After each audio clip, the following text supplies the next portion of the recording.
Měla za námi teď dorazit Veru Vicpálková ze ShopTetu, ale bohužel tu nakonec nebude ona. Ale naštěstí tu je Ivo Mrena. A Ivo nám řekne něco o tom, jak si vybrat dobrou e-commerce platformu. Ze ShopTetu, tak je podle tebe ShopTet dobrá e-commerce platforma? Najlepšia. Tak a to by bylo takhle asi všechno, ne? K tvojí přednášce. Tak jo. Ďakujem. Necháme na něj, ať nám prozradí hinty. Ivo Mrena. Ďakujem. Dobrý deň. Funguje, nefunguje? Super.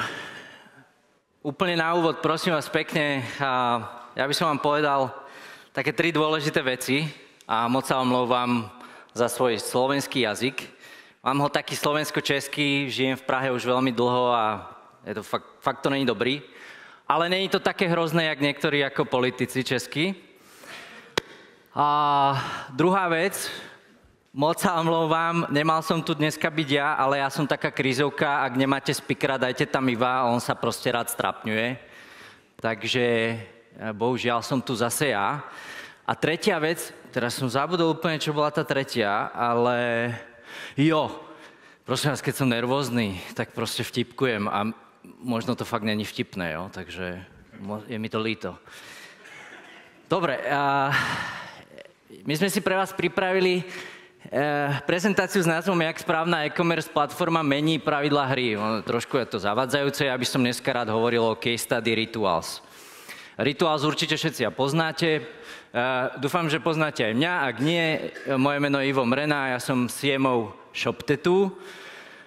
Je to Chief Marketing Officer, niektoré dni je to Chief Meme Officer, lebo proste fakt mám rád meme a kolegovia ma za to zbožňujú. Ani to som si není istý, či je pravda.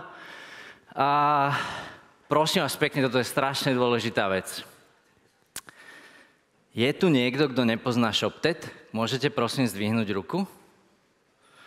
1, 2, 3. Dobre, 4. Verča, ty sa nehlás, ty si so mnou v tíme.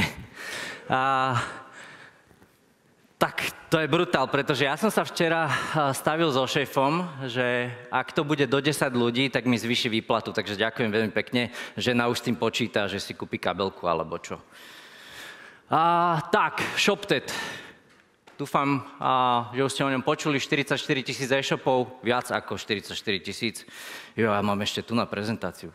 Tak to je zábavné. Tečie cez nás 79 miliard českých korún. Je to ročný obrat za 3 krajiny, není to len Česko. Jo. Máme viacej ako 900 partnerov, ktorí s nami pomáhajú budovať ten český, slovenský a maďarský e-commerce. A potom ešte máme 2 krásne subbrandy, ktoré sú ShopTet Premium a ShopTet Pay.